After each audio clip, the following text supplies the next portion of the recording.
Good afternoon or good evening. Welcome all. You may note that the format of the room is a little different. The round tables are supposed to encourage networking.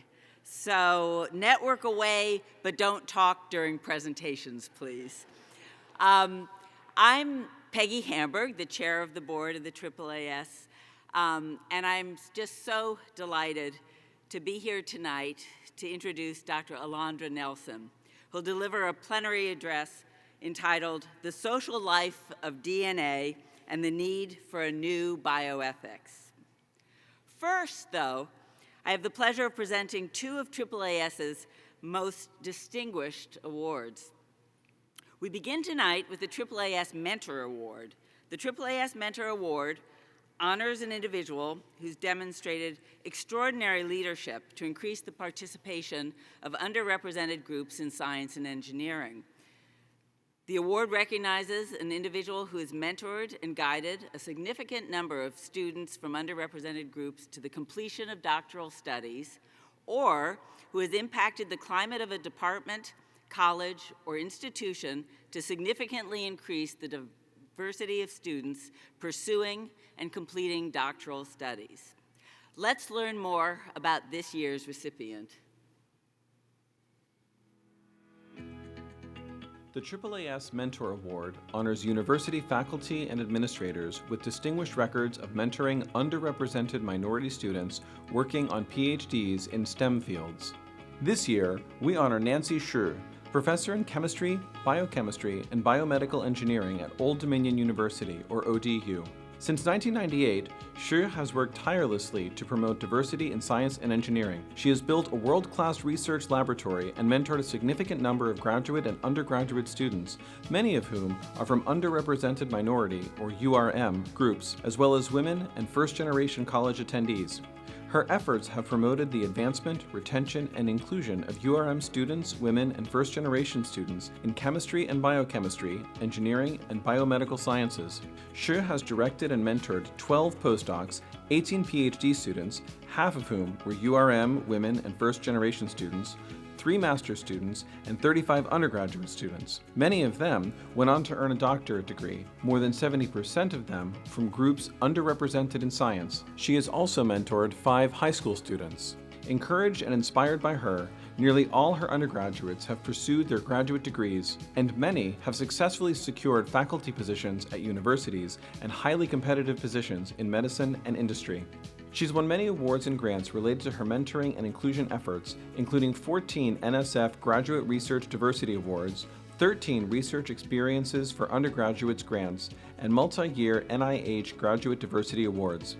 In addition, she's earned student-recognized honors at ODU, including Most Inspiring Faculty Member 3 times, the Shining Star Award twice, and in 2018, she won the prestigious President John R. Broderick University Diversity Champion Award. She also served as Biological Chemistry Track Coordinator Director of an interdisciplinary PhD program in biomedical sciences from 2001 to 2012. Finally, Shi has been a special champion for women with a research group that's over 70% female. Shi is honored for her efforts to promote the advancement, retention, and inclusion of women and underrepresented minorities in the fields of chemistry, biochemistry, and biomedical engineering.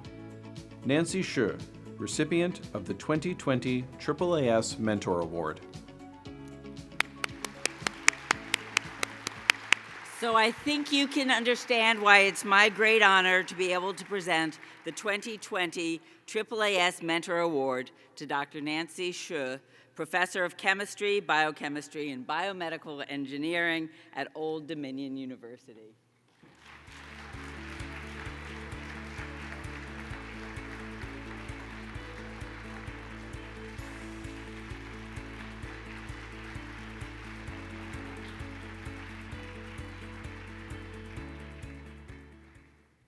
And next, the AAAS Mentor Award for Lifetime Achievement. This award honors a sustained commitment of 25 years or more to the goals and ideals I mentioned previously. Let's learn more about the distinguished career of this year's awardee.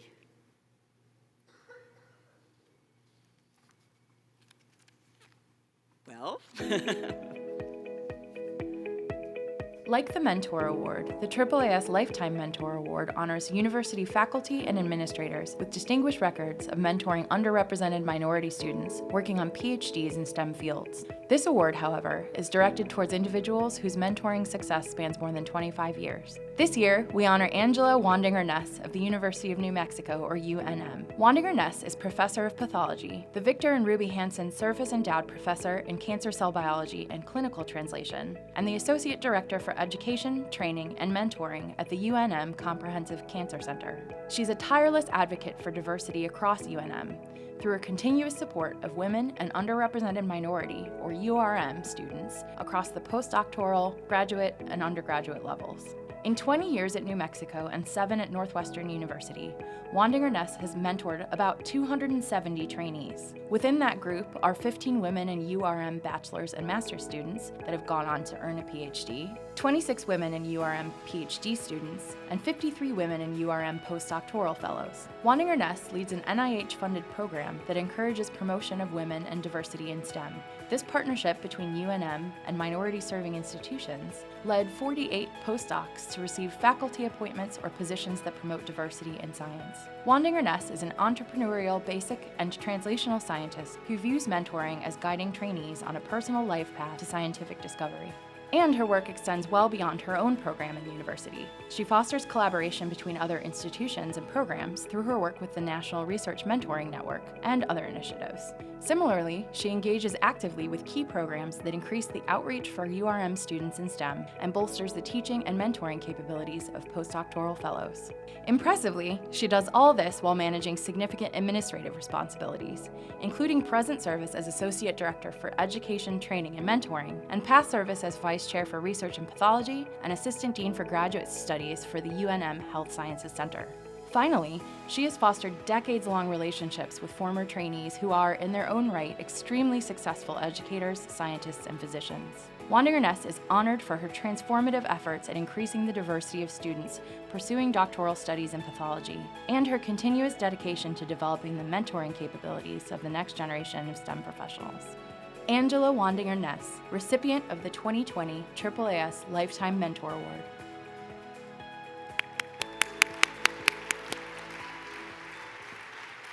And so, with great pleasure, I award the 2020 AAAS Mentor Award for Lifetime Achievement to Dr.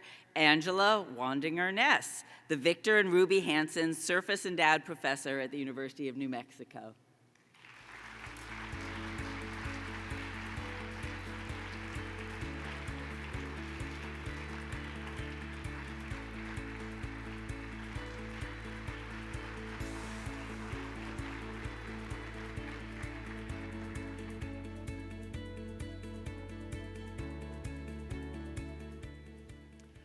All right, 2 very impressive women, and we're going to hear from another.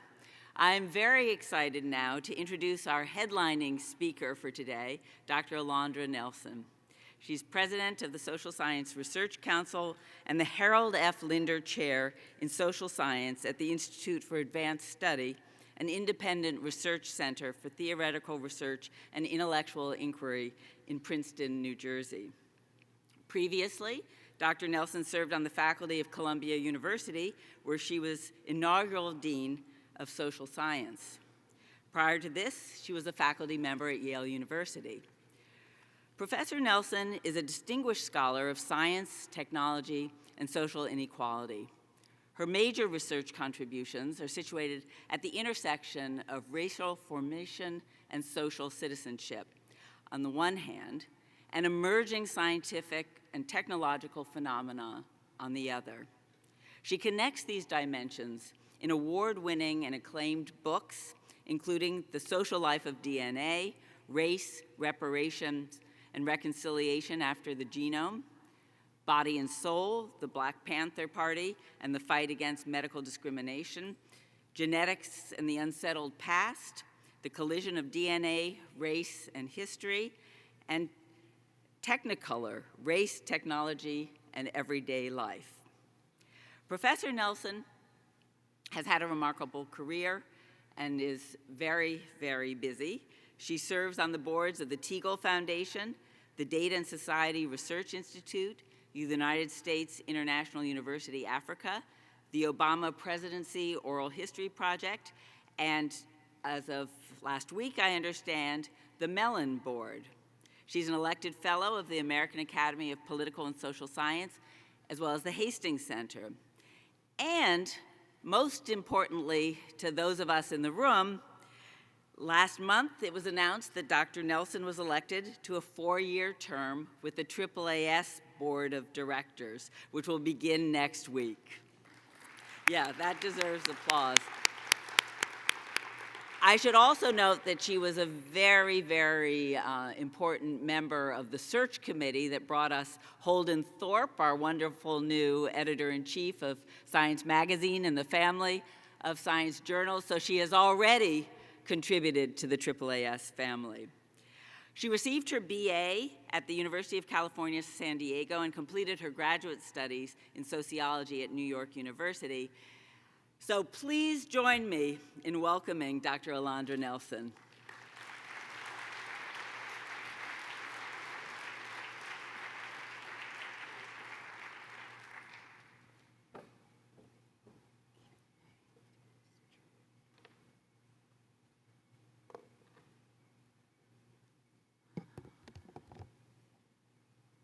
Right. Good evening, everyone. Peggy, thank you for that lovely introduction. I want to congratulate Dr. Hsu and Dr. Wandiger-Ness on their awards. As someone who has benefited greatly from mentors and who is a teacher, I very much admire what you've done. So congratulations to you both, and thank you for all of us, for the community of scholars that benefit from the work you've done over many years. I'm delighted to have been invited to speak with you this evening, and I'm also absolutely delighted to have been elected to the AAAS board, so thank you for any of you here who voted for me. And to have this opportunity to address the AAAS community and be part of the quite extraordinary group of plenary speakers this year. It's actually quite daunting to be part of that number. So in my time this evening, I want to address one of the more pressing issues that we face, the lag between developments in science, technology, and medicine, and society's full appreciation of both the potential harms and goods these developments might yield, including the fact of these harms often having disproportionate impact on marginalized communities, and what we might do about this. So this image here I borrowed from our Harvard colleague, George Daly. It's from cartoon artist Scott Santis from 2001. If you can see it here, it's ethics running behind saying, hey, wait up, to science with the big shoes. So this is almost 20 years ago this cartoon was done. So we'd imagine maybe the science shoes would have those wheelies, or like they'd be elite tennis shoes right now because the science and technology is moving quite fast. This ethics lag, as we might call it, is an issue of national and global import, and I want to begin a conversation about the need for a new way of thinking about bioethics that is anchored in the core principles of what is now a more than 40-year-old field, a very important field, in the history of that field, but also that is more agile, more anticipatory, and more attuned to the dynamics and challenges of the 21st century. So as Dr. Hamburg mentioned, I'm a social scientist, perhaps one of the only, I think, plenary speakers who was a social scientist of science and technology, but also of racism and race in the United States. I've written about African American advocacy concerning access to genetic screening and counseling for sickle cell anemia disease, as well as to access for basic medical care. More recently, I've written about the emergence of direct-to-consumer genetic testing and its particular impact and import for African American communities. And it's this ethnographic research that is the point of departure for my remarks this evening. So in the time we have together, I'm going to tell you about the journey of my most recent book that brought me to both a methodology and a concept of the social life of DNA. I will tell you how this social life showed that issues of diffusion of DNA data arose very early on, and that these early ethnographic insights revealed inklings of what we now know are growing unintended uses of genetic data. I will discuss how early on in the direct-to-consumer genetic testing era, the emergence of this new technology was clearly placing stress on conventional ethical and regulatory guardrails. How this stress was revealed. The stress then revealed how conventional bioethics approaches are too narrow for the moment that we're in. And I'll wrap up by offering some ideas for what a new bioethics might include, how we might imagine a bioethics that's fit for purpose for this contemporary moment and perhaps the future. I'll end with what I call some new bioethical imperatives. So the social life of DNA is, as I mentioned, a kind of methodology and a kind of conceptual frame in the social sciences. It comes to us from an anthropologist named Arjuna Padarai, who in 1989 published a book called The Social Life of Things. So the social life of things for him was really about material culture and commodities circulating in the world. But he brought to us this idea that it's by following the social life of things, following things in motion in the world, that we come to illuminate their human and social context. And in my work, in my fields in the social sciences, the social life approach has been one of the common ways that sociologists of science, medical anthropologists and the like, try to get a hold on or a grasp of emergent science and technological phenomenon. So one approach might be to do a kind of, top-down approach of like looking at the science, working in laboratories and the science, doing lab ethnographies, which is quite common. Another is to sort of think about objects like direct-to-consumer genetic analysis as they circulate in the world and what they tell us about what they're doing in the world. So this was the approach that I took when I spent 10 years tracking the emergence of the direct-to-consumer genetics industry and the transition from traditional genealogical practice to genetic genealogy. I spent most of this decade with African American senior citizens, like those pictured here. This is a photograph from my fieldwork, who were indeed early adopters of this new technology and approached it both with hope and with skepticism. There was a great deal of interest among these root seekers in restoring historical information about kinship and ancestral origins. There's no surprises there for you. You can watch any of the Skip Gates television shows, and you know that's a way that these tests are often used. More surprising, and this was very early on in my research, was that the use of these tests to make citizenship claims in Africa and elsewhere, and the attempt in 2004 to use these test results or genetic testing inferences to support a claim for reparations in a historic class action suit for slavery reparations.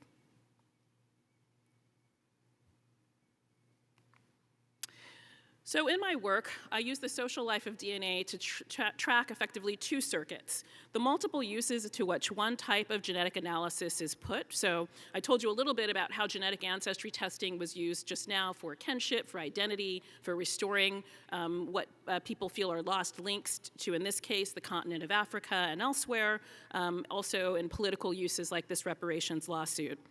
A second circuit pertains to a kind of DNA spillover, the ways in which genetic analysis moves from genealogical uses to other domains and back and forth again. So from genealogical to forensic, forensic to medical, medical to genealogical, and the like. I found very early on in my research, this is becoming now obviously commonplace, that personal information, genetic information, while intended for one place, could travel far and wide, as we're learning today about genetic data certainly, but non-genetic forms of data as well.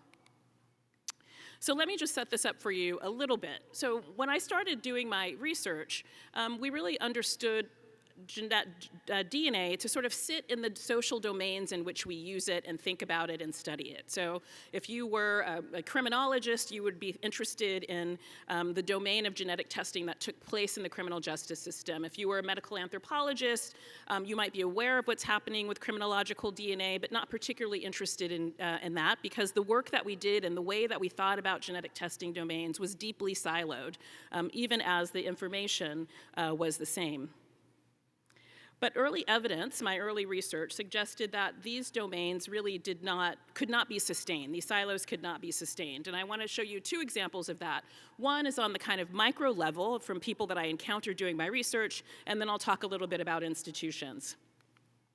So in the micro level, I saw very early on that even these sort of early adopters who had not a lot of experience with genetics or genetic information, who were, a lot of them more interested in kind of brick and mortar genealogy and libraries and archives and the like. Indeed, this photograph is from a DNA 101 seminar that I attended as a genealogical conference at a time in which genealogists were having to be convinced. So these bits of construction paper represent parts of the DNA molecule. And so they had to be convinced that DNA could be useful for their work. But even in these early years, they understood that the DNA that had something to do with their ancestry could travel elsewhere and mean other things in the world.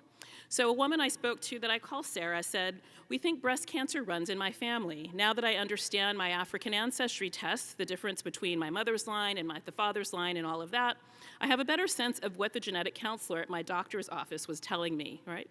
So the silos that we would, in some of our disciplines and some of our workplaces, we would want to put around genetic testing, very early on didn't make sense to consumers. And this is to consumers or to, and it didn't make sense also in a kind of domain of ordinary ethics, to use a phrase from social scientists. Similarly, Pat said to me, Pat, who worked in she actually worked in a criminal forensic laboratory in a large city in the Midwest, says, "I've let people let off of jail sentences based on DNA. I'm not questioning about DNA given my experiences. There's no reason to doubt the technology." So she was speaking in reference here to whether or not she would do genetic ancestry testing, but drew a link quite immediately to the use of genetics in the criminal justice system.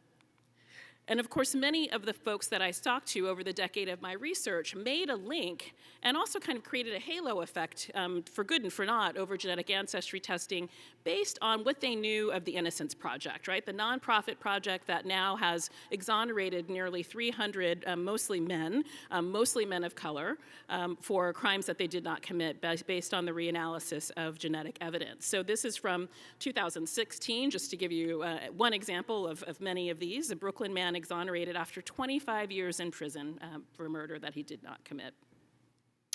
So here we saw that those boundaries, those silos sort of being crossed and blurred. I want to talk a little bit about how an early institution saw this happening as well. So the American Society of Human Genetics, as early as 2008, so the direct-to-consumer genetic testing industry emerges in the US around 2002, 2003. We get some of the early Family Tree TNA, a company that I study African ancestry, are up and running by 2002 and 3. 23andMe arrives about 5 years later. So the American Society of Human Genetics said this in 2008. Genetic ancestry testing is being used in both research and individual testing situations. In addition to these uses, genetic ancestry data are being utilized for other purposes, including forensic applications. So again, a very early understanding that genetic ancestry testing data would have many other purposes, would have a kind of quite circuitous social life in the world.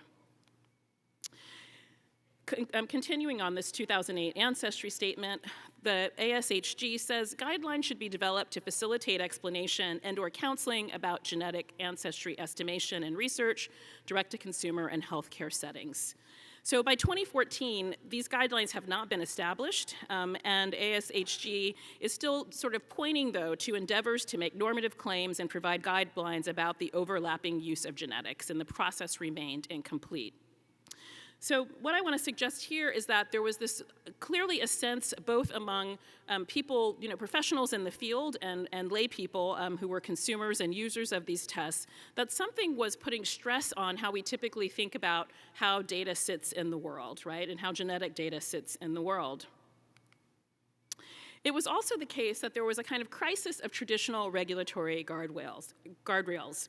Very early on, it became apparent that regulatory organizations and regulatory schema that we had relied on in many cases for decades to tell us how to understand emergent science and technology could not cope with the silo crossing and the blurred boundaries that were taking place. So a few examples that are familiar to some of you scientists. So the Clinical Laboratory Improvement Amendments Accreditation Act, right? So CLIA regulations, many of your laboratories are regulated by CLIA regulations that establish quality standards for testing performed on specimens from humans, such as blood, body fluid, and tissue, for the purposes of diagnosis, prevention, or treatment of disease or assessment of health. That's a quote from the CDC website. However, there's no requirement for CLIA accreditation for direct-to-consumer testing laboratories, right? And direct-to-consumer medical testing, genealogical testing, and paternity testing are not required to take place in accredited labs, such that the labs that do use CLIA accredited labs use it as a selling point, right? They make a point of sort of saying, by the way, our lab is, CLIA accredited. 23andMe is one of these. The FDA. Although the FDA regulates the chemical reagents utilized by laboratories to analyze genetic samples, including those used by labs that process samples from genetic ancestry testing companies, the agency is not authorized to monitor the validity or efficacy of non-medical genetic tests, right? So this is a regulation that assumes that genetic data that could be medical or non-medical, that was a kind of 0-1 calculation, not that there's a kind of flow between these uses of the data. The Genetic Information Non-Discrimination Act of 2008, again, applies only to medical genetics. It doesn't apply to direct-to-consumer genetics, although that data could be used to yield medical information. Genetic testing results procured in other domains are not covered by this regulation, despite the fact that the data inherently contains health information. The GINA Act does not prohibit life insurers, mortgage lenders, educational institutions, criminal justice authorities, or other entities from gaining access to one's genetic data and using this information for coverage, for insurance coverage, for school admission, for state surveillance, and creditworthiness, right? And I should say that the GINA Act is actually one of the more robust kind of genetic regulations around genetic data that we have. It's a very good regulation, but this idea that data exists in these silos and these social kind of silos is seen in the lack of our ability to cover this through this regulation. And then lastly, HIPAA, which many of you are quite familiar with, the Health Insurance Portability and Accountability Act. So although direct-to-consumer genetic analyses yield medically related information, they are not considered covered entities. Therefore, they do not fall under the purview of HIPAA that guarantees that a patient's genetic test results will be kept private and will protect them from potential discrimination. So over the sort of almost 20 years that we've had direct-to-consumer genetic testing in the United States, you've seen the sort of ramp up. This is one estimate. A lot of these companies are proprietary, so the data on the numbers of people tested and the kind of market share of the companies are often kind of models and estimates, but here is one model. So as the market has increased, these issues around the sort of blurred silos of the domains, around the kind of regulatory confusion have remained unresolved for more than 15 years. So more acutely, and I'm going to tell you some stories from the headlines that are probably familiar to you, I'm probably familiar with the ways in which genealogical testing and genealogical analysis has come to take a large space, play a large role in the criminal justice system. So there's a technique called familial searching in which an alleged suspect's genetic information is compared to a federal or municipal database, and if there's no match, sometimes if there's circumstantial evidence that they know who the person might be related to, they can try to match that person, and there might be a partial match that would help to confirm the circumstantial evidence. So that's a technique called familial searching that began in the UK in the aughts, and it was used to capture and then later capture Dennis Rader, pictured here with his daughter, the BTK killer. So Rader's daughter had attended the University of Kansas. She had gone to the Kansas Medical Center and had a pap smear there, and actually the pap smear tissue from a test there was used to test against his DNA and to show a familial link.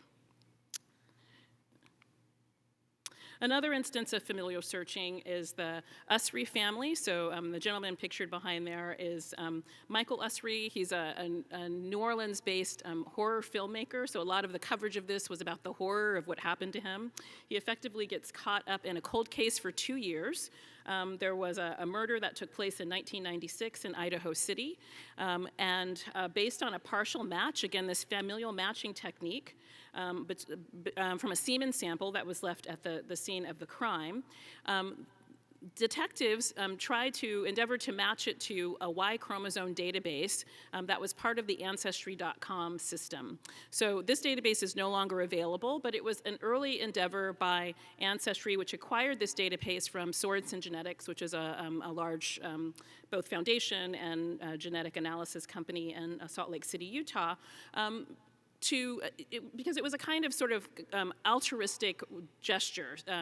So Y chromosomes, as you know, often, given the way that we do naming practices in the West, often carry down the line with male descendants.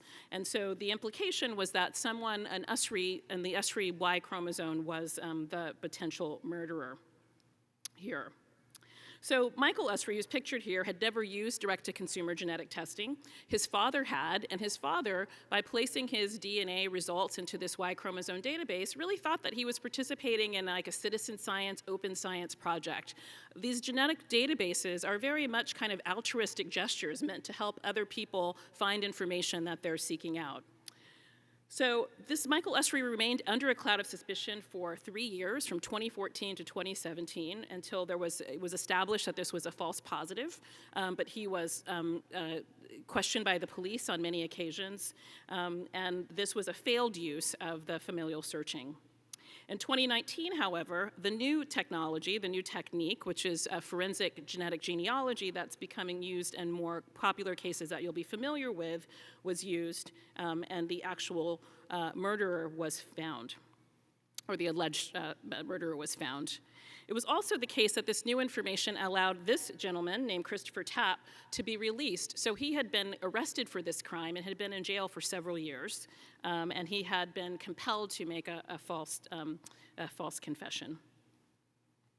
So forensic genetic genealogy has been used most widely known in the Golden State Killer case, and in this instance, Ancestry.com, in this instance, the police used a genetic genealogy database called GEDmatch. So again, a kind of citizen science project. It was started by a hobbyist genealogist, and the attempt was to really help people who would use any of the direct-to-consumer testing companies who would want to download their data and put it in a third-party application that they could sort of analyze it, compare the data results they have from different companies, compare the data they have with others.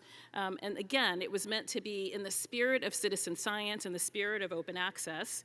And police working with a genealogist and a company called Paragon thought that they could use it to apprehend a suspect who had been, a long-term serial killer in California.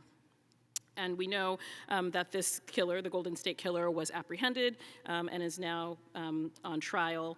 And a lot will rest on whether or not the court allows this evidence to be taken from the genealogical website. So there have been other cases that you'll have seen in the headlines in which this GEDmatch database was used. Often, in most instances, very heinous cases in which one might excuse, I think arguably, knowing that the police have probably trawled through lots of different genealogical data in order to find a match to a suspect in a case.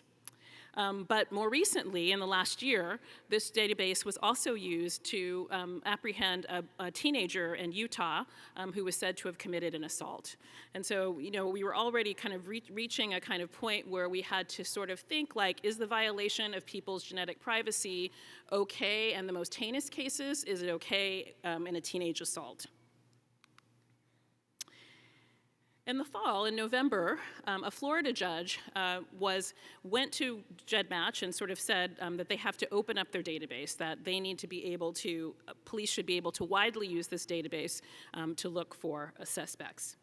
But before that could be decided upon, GEDmatch was acquired by Verogen, a company that was formed in 2017 to do next-generation DNA sequencing technology to crime labs. So this community-created database is now under the sort of proprietary and private interest of a criminal justice laboratory that will then sell it back to the data and the service back to police authorities. And of course, many of you might have followed the case of Family Tree DNA. So this is this is the first, I think, American company. This is Bennett Greenspan, who starts this company in 2002, and basically encourages the FBI to use his data. Initially, consumers of his company's products were allowed to opt out as the default of these kinds of uses of their technology, of their data, actually, and then later he changed that requirement, and they had to, they were opted out, and then they had to sort of they were opted in, and then they had to opt out, excuse me for the confusion. So we've got a lot of genealogical data being turned over to the criminal justice system over the course of the last 5 years in particular.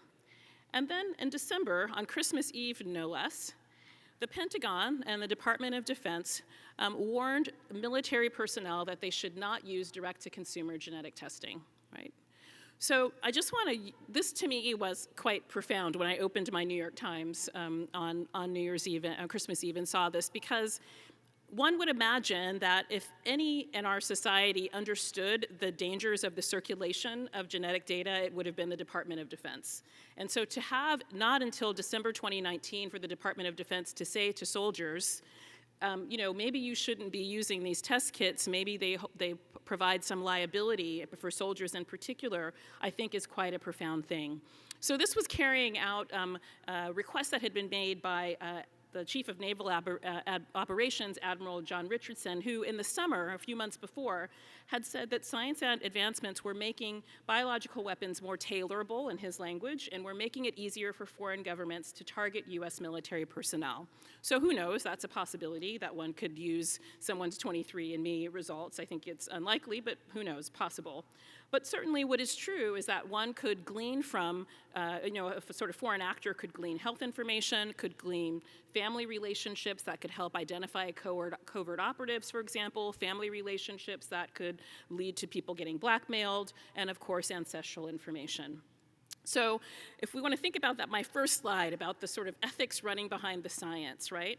I want you to understand like really how big that lag is when our federal government and our Department of Defense is only in December of 2019 coming around to telling military personnel, spies and the like, that this is a problem. All right. So in each of these instances, it wasn't clear what the sort of ethical guardrails should have been, right?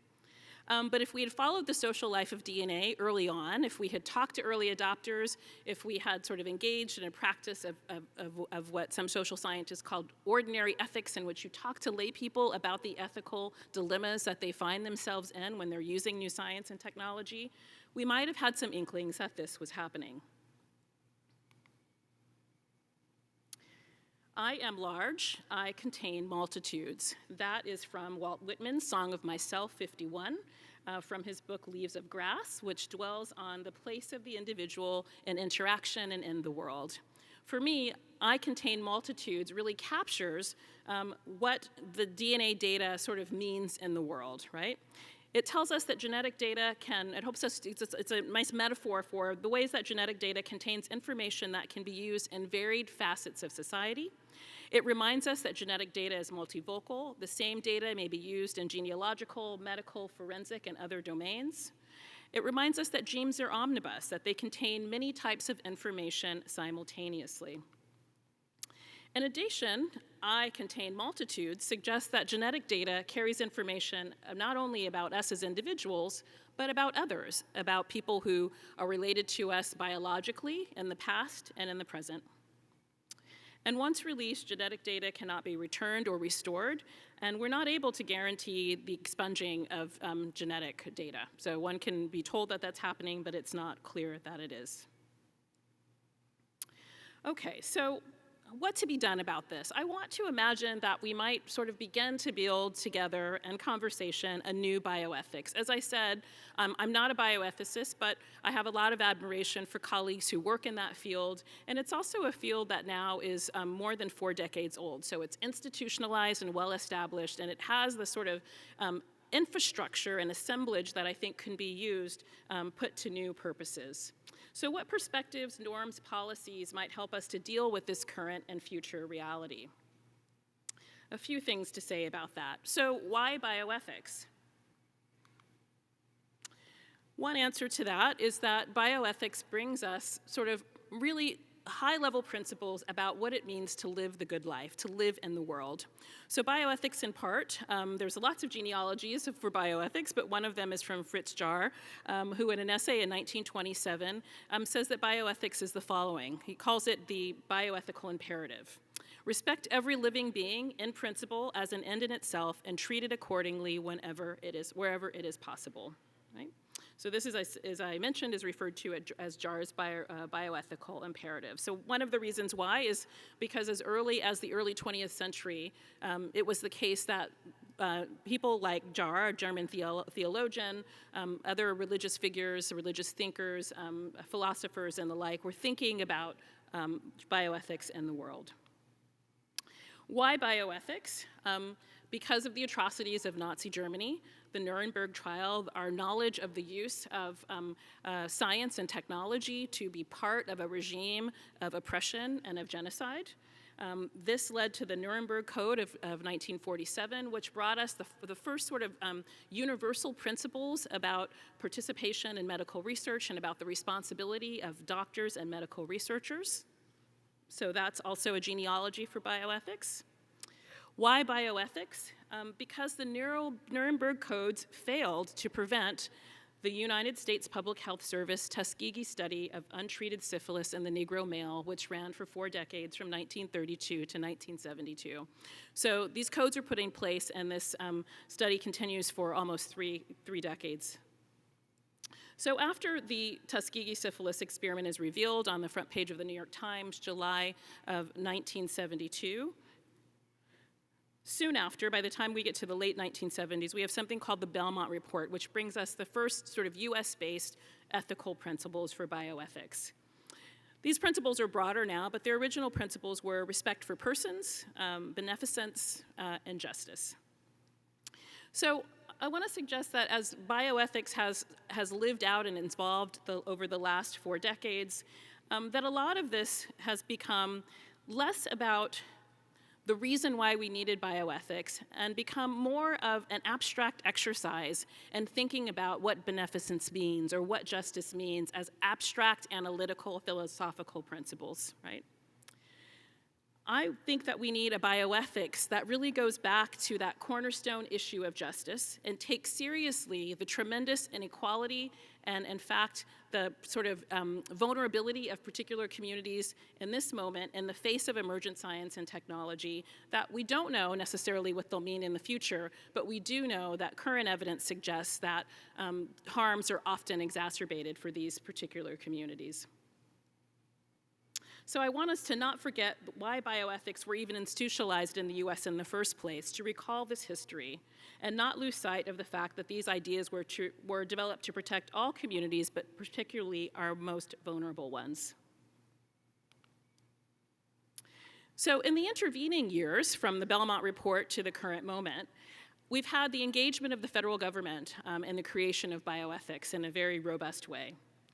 And this sentiment is really embodied, I think, in one of the last speeches that President Obama would give in his tenure as president in his second term.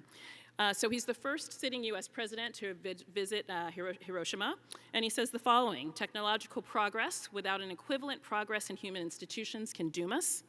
The scientific revolution that led to the splitting of an atom requires a moral revolution as well. So this, for me, really embodies the sort of mantle and also the work that the federal government can do to sort of help to foment bioethical principles, and the role that the federal government can play as a leader in regulation and the creation of sort of bioethical norms. So I'm writing a book now on science and technology policy in the Obama administration, so that's partly why I've been sort of tracing his speeches around this.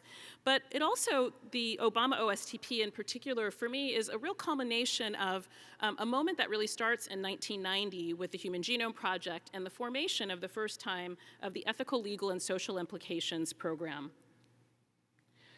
So the Department of Energy and the NIH decided in 1990 to devote 3 to 5% of the annual budget, a budget of billions, for the Human Genome Project to study the project's ethical, legal, and social implications.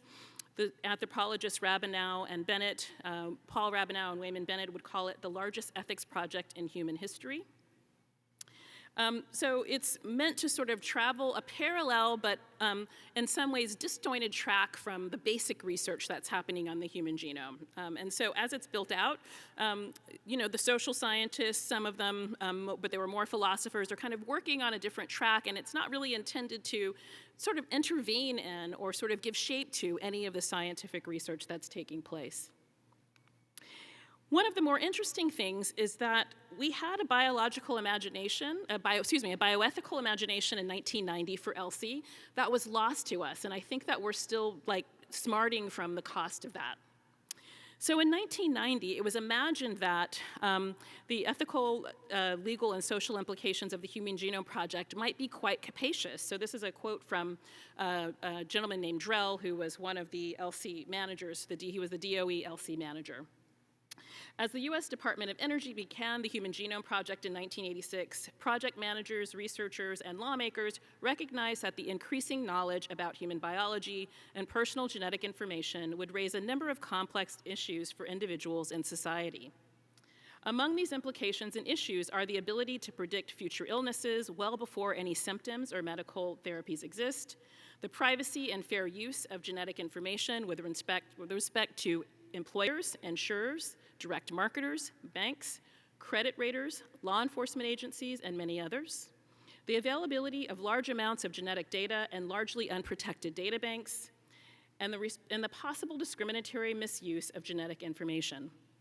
One potential, though admittedly extreme outcome of the Human Genome Project is that genome research and the wide use of genetic screening could foster a genetic underclass, leading to a host of new societal conflicts and exacerbating others of long standing. So imagine in 1990 having this imagination of what ELSI might need to do. I mean, we are now only reaching a point where we understand that data, genetic data, other kind of personal data might have something to do with law enforcement agencies, with credit raters, with banks. But here we have in 1990 folks who are sort of thinking and mapping a new paradigm for bioethics that we now know as ELSI, thinking in the most capacious way about what bioethics might do and who it might serve, and putting front and center the potential of a genetic underclass and of forms of inequality and discrimination that might come with that. So that's why it sorrows me to tell you that by 1991, the mandate had been narrowed. So the ELSI that became the ELSI of the Human Genome Project were removed. The broad mandate was narrowed, and it became about genetic education, privacy and fair use of genetic information, and genetics in the workplace. All incredibly important things. The genetic in the workplace genealogy clearly leads us to the GINA Act, I think, of 2008, terribly important. But imagine if we had had a more robust bioethics that was willing to be anticipatory enough to speculate. I mean, of course it sounded in 1990 a little wacky that credit raters or the criminal justice system might have something to do with your DNA profile. But imagine if that was the bioethics that we were living out at this moment. So, the scope of ELSI is narrowed from this kind of really capacious one that really appreciates how data might travel in society, to one that's important but narrower. At the same time, ELSI goes from being the sort of ethics parallel track to the Human Genome Project to being the ethical framing for all of federal science, right? So we go from the ELSI of the Human Genome Project to the ELSI of nanotech, synthetic biology, sort of name any discipline in the natural sciences that you might think of, and indeed in some of the physical sciences, there's an ELSI for that. What does Elizabeth Warren say? Or somebody says, I have a plan for that. There's an ELSI for that, any science you might imagine. As Rabinow and Bennett would put it, mechanisms created under the auspices of the Human Genome Sequencing Projects subsequently became the norm for bioethical engagement with the life sciences both in the US and in Europe. So again, just a reminder of the narrowing of that scope. So in addition to losing that sort of capacious vision of bioethics, as bioethics sort of played its way out, and I think this is an arguable point, a provocative point, but I think not entirely untrue, The sociologist Langdon Winter would suggest in a testimony before the Committee on Science of the U.S. House of Representatives on the societal implications of nanotechnology that bioethics rarely says no, right? So he says there's a tendency for those who conduct research about the ethical dimensions of emerging technology to gravitate towards the more comfortable, even trivial questions involved. Avoiding issues that might be a focus of conflict, people in bioethics rarely say no, right? So a bioethics that could have said no, that could have said maybe not, think about it, should we stop? According to Winter, lost the ability to do that by the time he's speaking in 2003. So in the face of all this, this history of bioethics that I've just laid out all too briefly and all too quickly, I think we want to think about some, and also in the face of the sort of ethical lag in which we're living with every day, that we want to think about some new bioethical imperatives. Like many forms of emergent science and technology, the introduction of direct-to-consumer genetic testing through conventional bioethics and bioethical perspectives into crisis. We saw that our guardrails were too narrow to actually, they didn't have a broad enough conception of what bio or life in the Greek means. I've talked to you about how the guardrails were not sufficiently agile in the face of fast change. For example, the ASHG sort of deciding again and again to make guidelines that were slow to come. I talked a bit about the responses that we'll need, and that I think we can suggest that responses that we'll need will be a kind of systems approach that includes experts in professional societies, business enterprise, government, citizens, and consumers. So I want to conclude by offering some ideas for what a new bioethics might be imagined by us that might be fit for purpose for this moment. Okay, one new bioethical imperative, remember why bioethics. So I think it's important for us as we're trying to think about how to bridge that ethical lag, that bioethical lag, to reckon with the history of bioethics, why we have it, right? To reckon with the history of the Nazi tragedy, travesty, atrocity, and also with things like the Tuskegee syphilis study, and to understand that bioethics was developed, the bioethical codes, principles, norms were developed to help prevent, or to try to prevent damage and harm to the least of us, right? That we want to return to core principles like justice, that cornerstone from the early days of bioethics, and to do so iteratively, to understand that justice in bioethics, that beneficence in bioethics, that a consideration of respect for persons is actually a process, that these are not endpoints, that bioethics doesn't sort of begin with knowing what justice is, but that this is an enduring process rather than an accomplishment that comes with the formation of bioethics. A second new bioethical imperative related to the first is dynamism, right? Understanding that the question of what constitutes a good life, this is a quote from Rabinow and Bennett, must be vigilantly posed and reposed. Which norms are actually in play and how they function must be observed, chronicled, and evaluated in an ongoing fashion. So that bioethics is process, and that it's a kind of feedback rather than being a kind of template that we can use for all time. And that it should be okay that the bioethics of 1947 or 1978 is different from the bioethics of 2020 or 2040.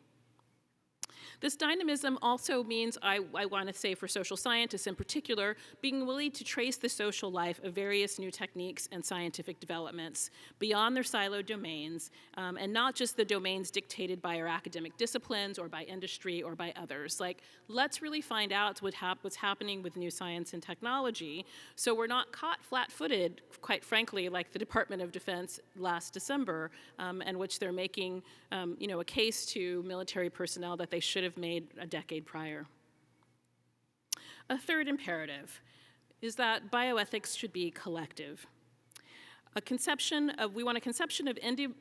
bioethics typically has a conception of individually held ethics that fails to capture the inherently networked nature of digital data. And it also inherently fails to capture, in its current instantiation, that new forms of science, technology, medicine, have both individual and collective harms and individual and collective benefits, and that sometimes these might be in tension. So we need a bioethics that thinks not just about the liberal individual or the individual of economics or the individual of law, right, the kind of individual of our of Western philosophical tradition, but also that we live in collectivities and that our ethical responsibilities to each other are beyond ourselves. The collective also means to suggest that new science and technology creates new social relations. And so bioethics is not just about doctors and their patients, not just about researchers and their subjects, but many stakeholders who are networked together are collectivities and many different kinds of endeavors, including commerce. On the point of collectives, I want to point to you to this very prescient article that I like very much by the bioethicist Dina Davis. It's from 2004 from the Hastings Report, in which she makes the case for a communal ethical way of thinking about genetic data that is born out of her research with indigenous communities, which is to say that this principle of a kind of collective way of thinking about ethics and bioethics, we have models already in the world around us, that it's a radical change to a kind of very conventional Western tradition, a philosophical tradition, but it's not a radical change to how some of our communities already think about the ethical relations of one to the other. A fourth bioethical imperative, data ethics, is bioethics. So norms and codes that attend to the full social life of DNA and the many social spheres in which it travels. Medical, forensic, genealogical, a point I've made before, but it's also the case that this data can be federated with other types of data. Those of you who are data scientists in particular know this well. So our concerns about where and how genetic ancestry testing might travel have everything to do with these headlines that we see every day about the need for ethics in computer science education, about whether or not the data industry, the data science industry needs ethics, or whether or not engineering needs ethics and the like. And we saw this most acutely in spring of 2018, in which the NIH was launching the All of Us enrollment, which is part of the the enrollment strategy of the Precision Medicine Initiative that was launched by President Obama in 2015. So I'm just going to read you the first paragraph of this article. It's spring and privacy concerns are in the air. Between the recent revelations that Facebook let Cambridge Analytica capture data from 87 million of its users to be improperly used to influence the US presidential election, and news that California investigators cracked the long, cold case of the Golden State Killer by running a genetic profile collected from crime scene DNA through a public genealogy website, people are feeling a little bit spooked. So it's kind of a weird time to be asking 1 million people to voluntarily hand over decades of health records, along with dozens of test tubes filled with blood and urine, which of course contain DNA. But that's exactly what the National Institutes of Health are doing today. Right. So by 2018, you have in this article that's about the Precision Medicine Initiative, the layering on of direct-to-consumer genetics and the ways in which that social life of DNA, that circuit is moving from genealogical to forensic, and the linking, of course, of social media data as well. So all of the data that makes our bios, our life as consumers, as citizens, as people that live in the world, and all data that can be layered together to say very robust things about each of us and about people who are networked with us variously. Okay, so a fifth bioethical imperative, anticipatory, that we want a bioethics that has an eye to both unintended and unexpected possibilities, a bioethics that questions the assumptions that frame new techniques and products, right? The sort of hype cycle that comes often with new techniques and products shouldn't be the way that we begin our kind of bioethical scrutiny or investigation of things. And we want to hold open space of contemplation of alternative possibilities, both good and bad, and a kind of bioethics that's fit for purpose for this moment. Anticipatory would also mean a critical engagement with scientific ideas and the emergent technologies and thinking about the futures that we can and want to live in. Lastly, a new bioethical imperative would be considered, be attuned to how we are networked. And data-shaped societies would be attuned to the fact that individual data always carries information about others, and about the fact that interactions with, that this is about broader interactions, that it's indeed kind of multi-sectoral, and so that any solution to how we want to deal with emergent science and technology needs to take into partnership as stakeholders lots of other people besides philosophers and sociologists like me in the conversation. So I'll wrap with this last slide, which is my endeavor as a scholar to work with the National Academy of Medicine and a new committee that was announced last month that I co-chair with Dr. Atul Boot of the University of California at San Francisco and George Daly of Harvard. And our committee will endeavor to assess the landscape of emerging scientific advances in technologies in health and medicine, and address the potential societal, ethical, legal, and workforce implications of such technologies, with the goal of developing a multi-sectoral governance framework. So this is my, trying to practice what I preach, working with colleagues from business, from medicine, from science, and the like, to try to think about a framework that could be anticipatory and that can help us to not be caught flat-footed as new technologies and science emerge. Thank you for listening.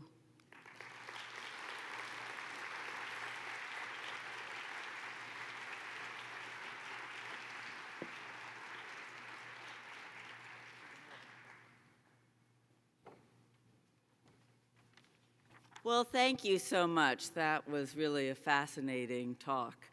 And thanks to all of you for attending. We look forward to seeing you back here tomorrow, same time, same place, for our evening's plenary from Christus Svore, entitled Develop for Quantum Impact.